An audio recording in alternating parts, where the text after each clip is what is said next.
Vamos a leer en Levítico capítulo 23, a partir del versículo 26,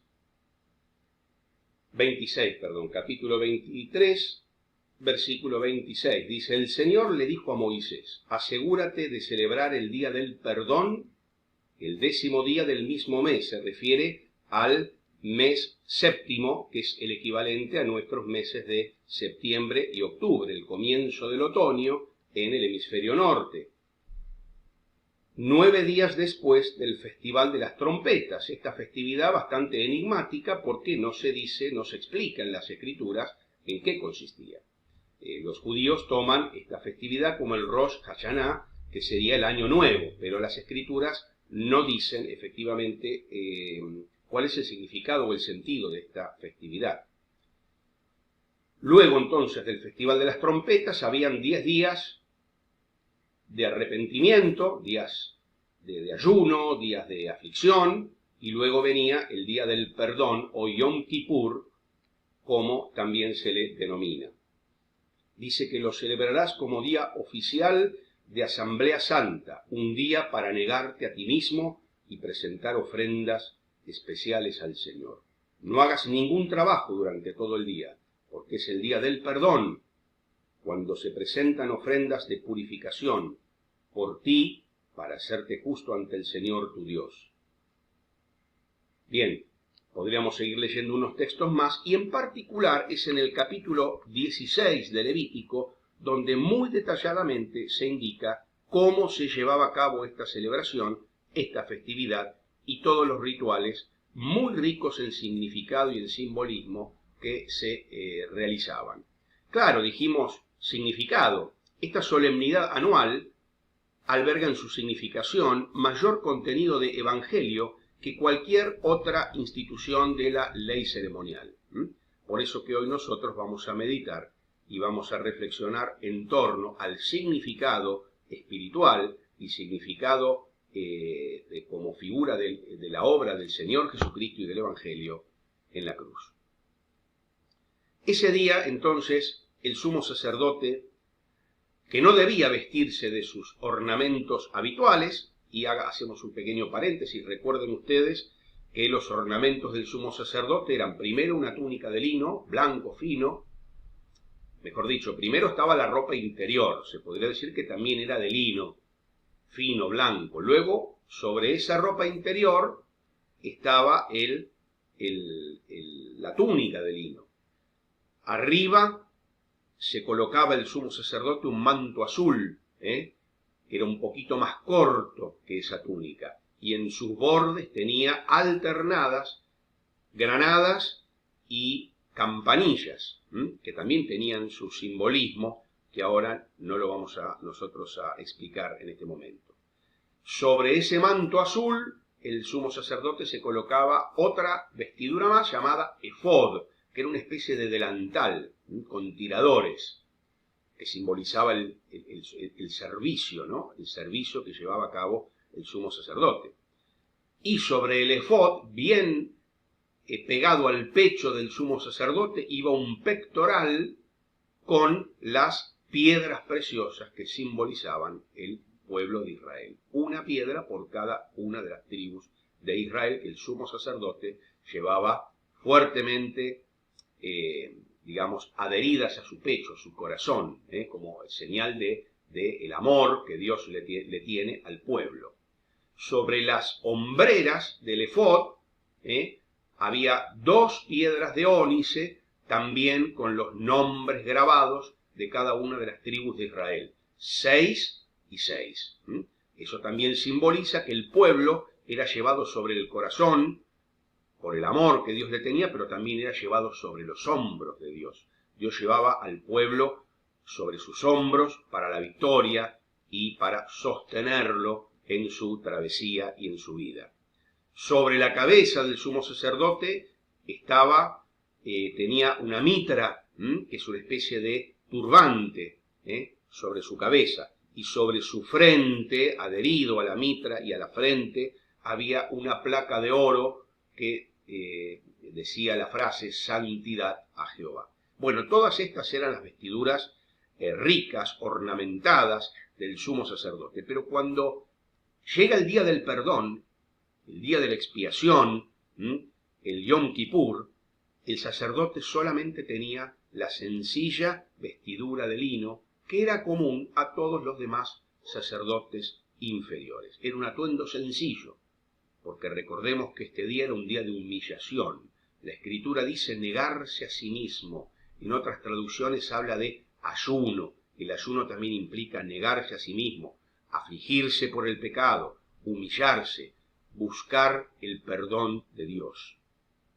Bien, este día comenzaba muy temprano, con los lavamientos acostumbrados del sumo sacerdote. Luego el sumo sacerdote realizaba los sacrificios habituales de la mañana, quemaba el incienso también diario, encendía las lámparas del candelabro y ofrecía el sacrificio extraordinario de ese día, que era un becerro, un carnero y 7 corderos.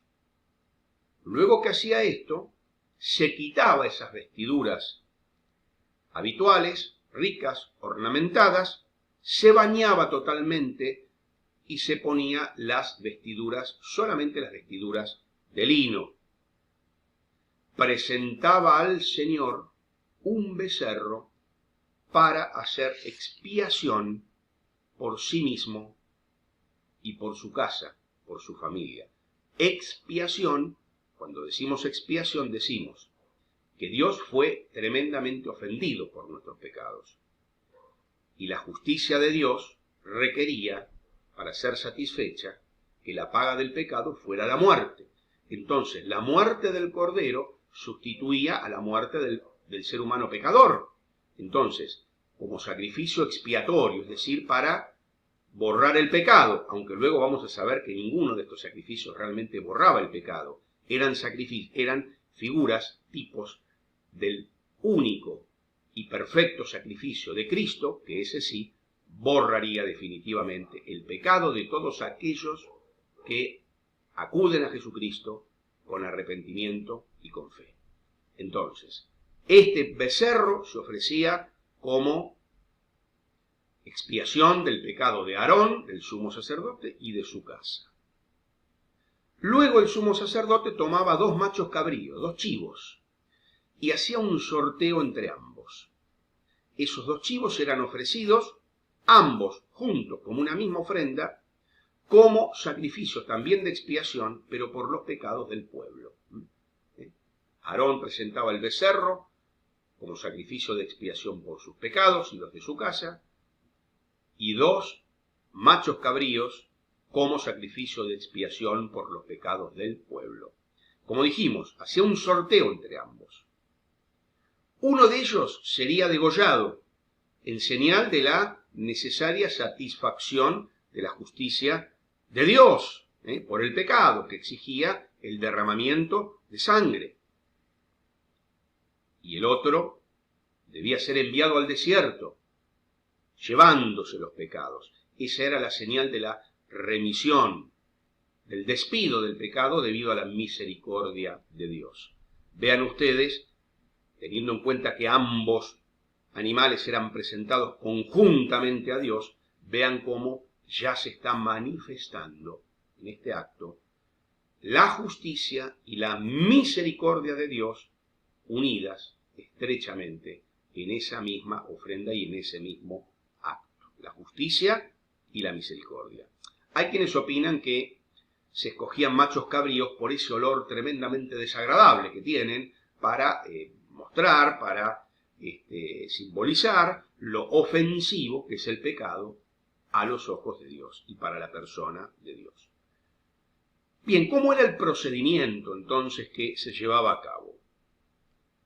Una vez que están presentados becerro y machos cabríos, Aarón sacrifica en el altar, que recordemos que estaba fuera del tabernáculo, en el patio, el altar de los sacrificios, sacrifica al becerro para expiación de sus pecados y los de su familia. Lo primero que hace. Luego toma Aarón un incensario con brasas tomadas de ese altar del sacrificio, coloca las brasas en el incensario, y coloca y toma en sus puños incienso aromático, sus puños llenos de el incienso aromático. Entra por primera vez al lugar santísimo. Desparrama las brasas en el suelo y coloca sobre las brasas el incienso aromático. Toda la habitación se llena entonces del humo del incienso. Dicen los judíos, los maestros judíos, la tradición judía nos enseña y nos dice que cuando entraba el sumo sacerdote al lugar santísimo tenía que entrar de costado para no mirar directamente al arca donde estaba el propiciatorio, los dos querubines. Ahí se manifestaba la presencia de Dios, la majestad de Dios. Entraba de costado y cuando se retiraba lo hacía de espaldas, en señal de reverencia a la majestad divina. Tenía una breve oración intercesora y salía y se presentaba ante el pueblo.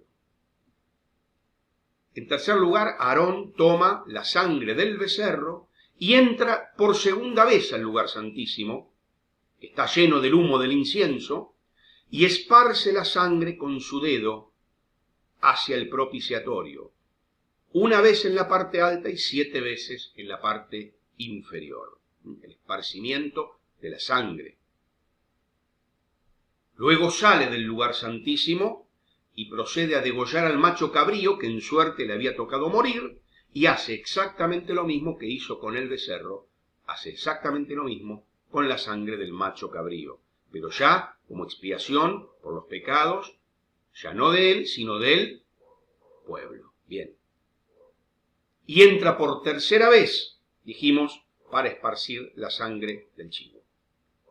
Luego Aarón tenía que hacer exactamente lo mismo en la parte exterior del tabernáculo. Él tenía que esparcir con la sangre todo el edificio y los distintos muebles que había allí como señal de purificación. En séptimo lugar, y luego de presentar al Señor los sacrificios expiatorios mediante la sangre, el sumo sacerdote hacía lo siguiente. Ponía sus manos sobre la cabeza del macho cabrío que le había tocado en suerte vivir. Ponía sus manos sobre la cabeza. Confesaba los pecados de Israel. Confesaba los pecados del pueblo. Eso implicaba y simbolizaba que él estaba poniendo, transfiriendo los pecados de Israel sobre el animal. Y ese animal era enviado inmediatamente al desierto, a una tierra no habitada, lugar desde el cual no debía regresar nunca más. Claro que una mano diestra del pueblo, digamos, conocedora del tema, lo llevaba al animal al desierto y lo dejaba allí abandonado. Con el tiempo, en la época del Señor Jesús, cuando ya no había lugares así para llevar al macho cabrío, se acostumbraba a despeñarlo desde el monte del templo. Dice en el capítulo 16, versículo 22, llevará sobre sí todas las iniquidades de ellos. Hay una anécdota que se cuenta también, que cuentan también los judíos, que ellos ataban una tela escarlata a los cuernos del chivo y ataban otra tela también escarlata en la puerta del templo.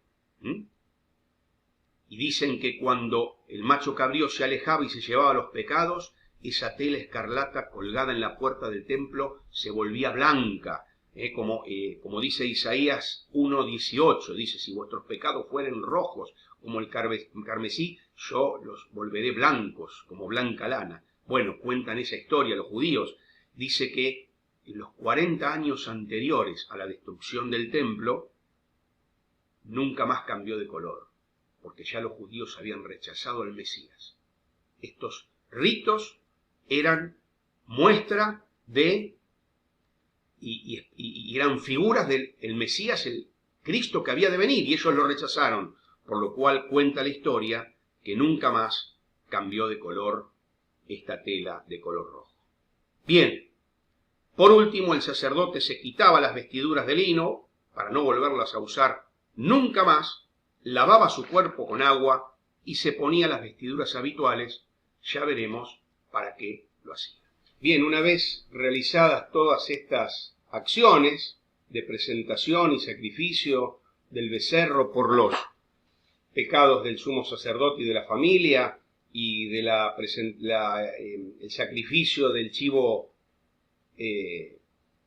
expiatorio por los pecados del pueblo, y de haber soltado al otro chivo expiatorio, haberlo soltado al desierto, decimos que el sumo sacerdote se quita las vestiduras de lino, esas no las va a volver a usar nunca más.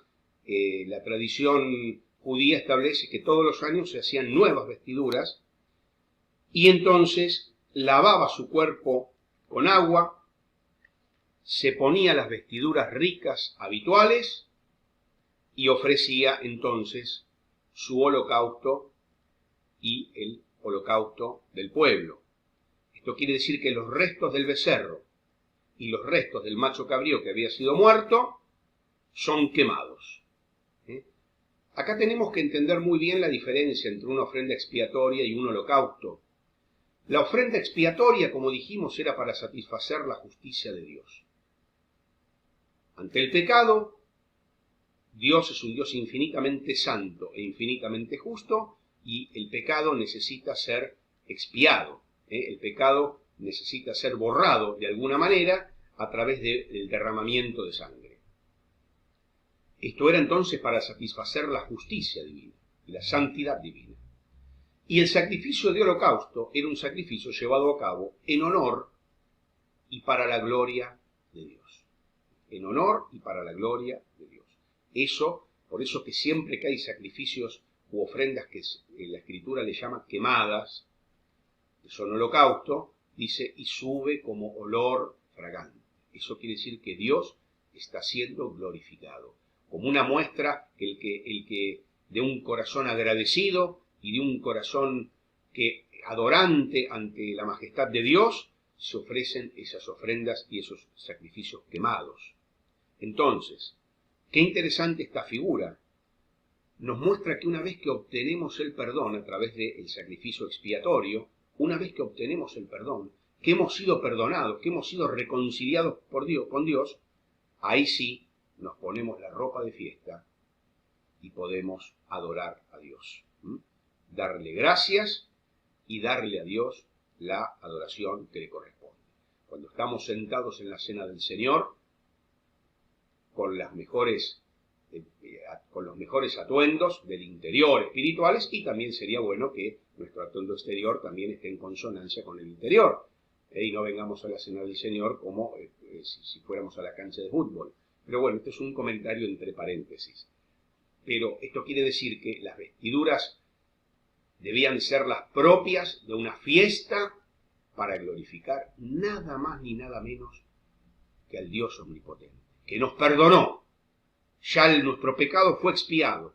Ahora nos podemos sentar limpios, reconciliados, con toda la vestimenta festiva para darle gloria a Dios.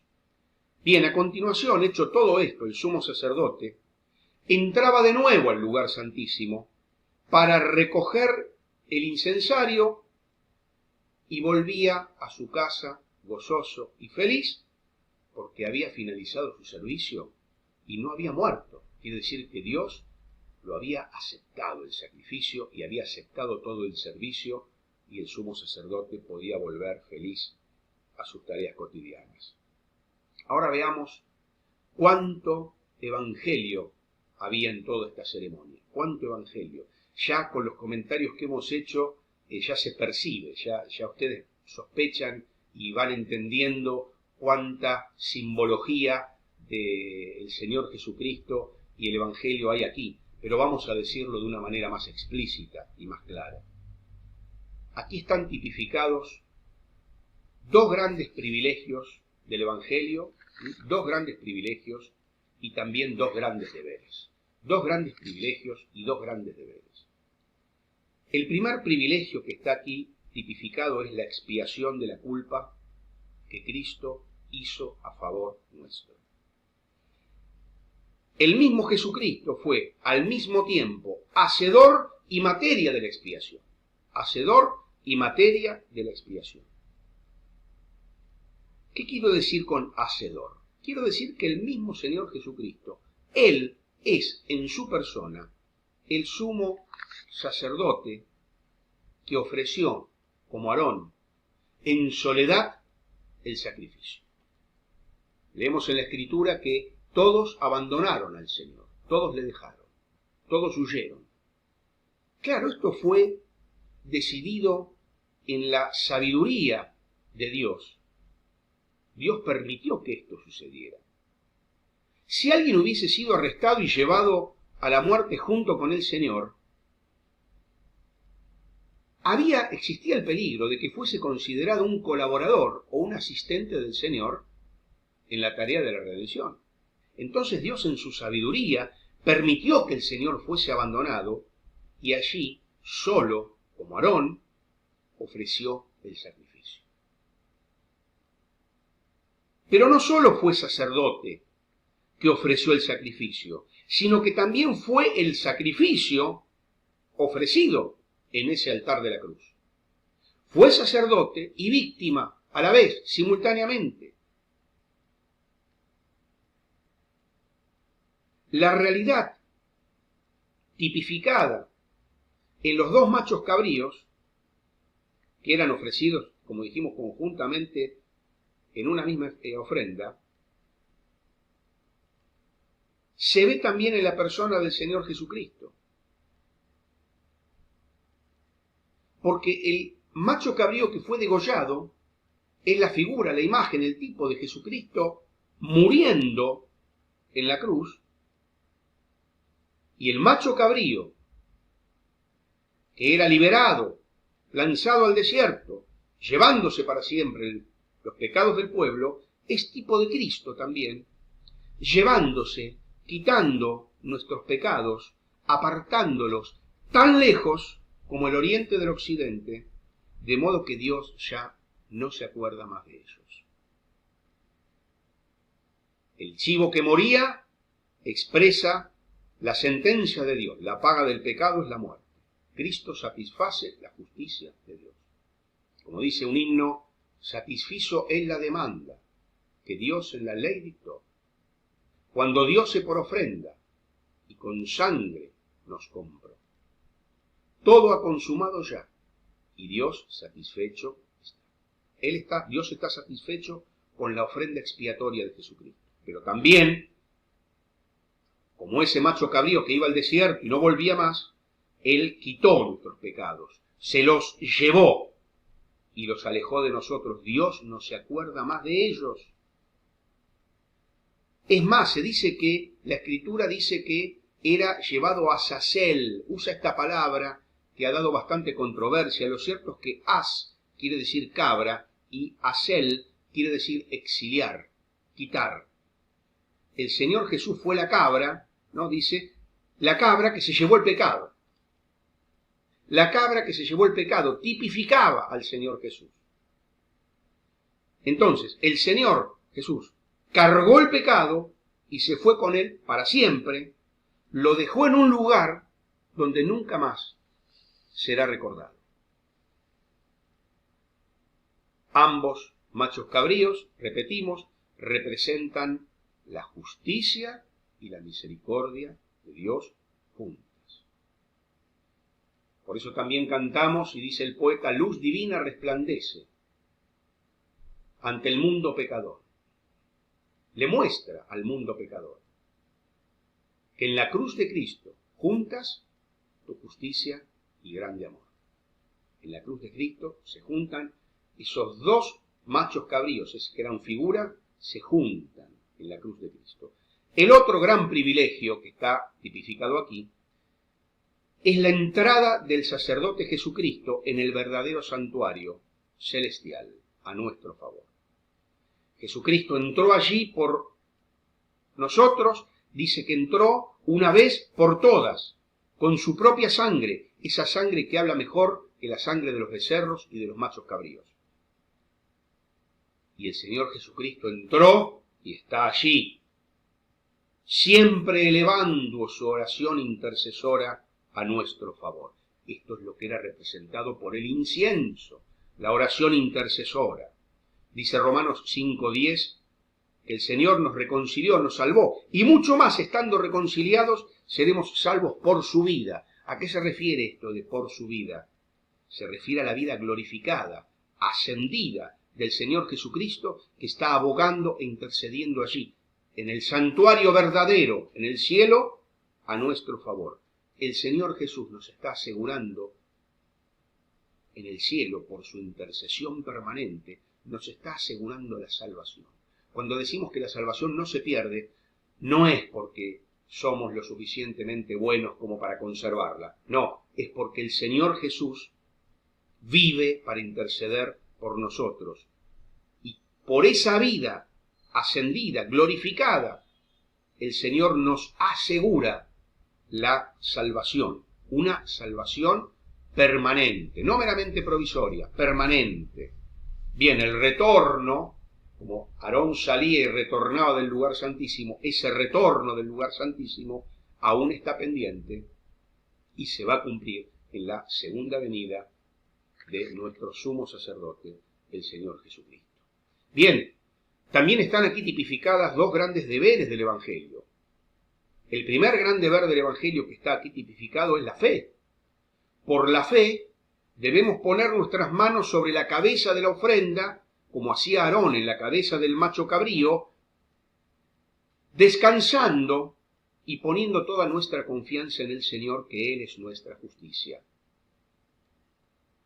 Ese ejercicio de la fe, Cristo murió por todos, pero los beneficios de la muerte de Cristo se aplican a cada persona que deposita su fe en la persona de Jesucristo.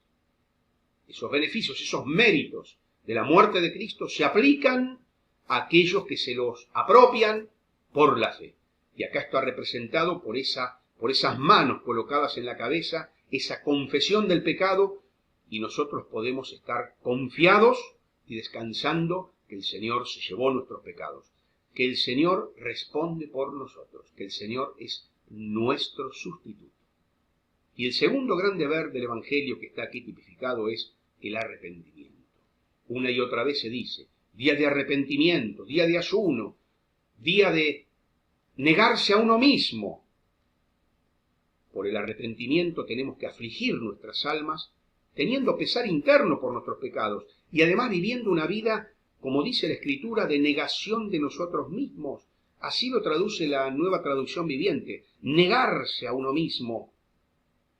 Recordemos que todo este proceso comenzaba en la fiesta de las trompetas, Rosh Hashanah, como les dije, que es esta fiesta enigmática que los judíos la toman ahora por el Año Nuevo.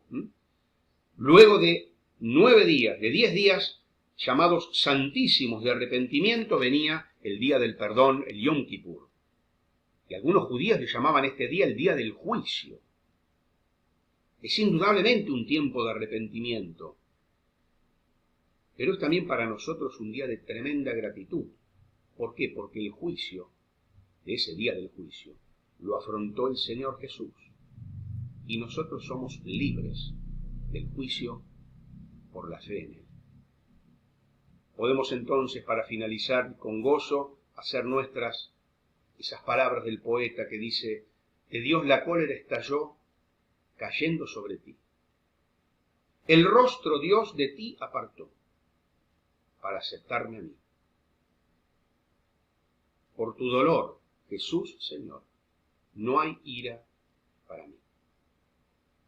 La justa ira, el justo juicio de Dios no nos cae, porque cayó sobre el Señor Jesucristo, sobre nuestro gran sumo sacerdote, a quien adoramos y a quien glorificamos.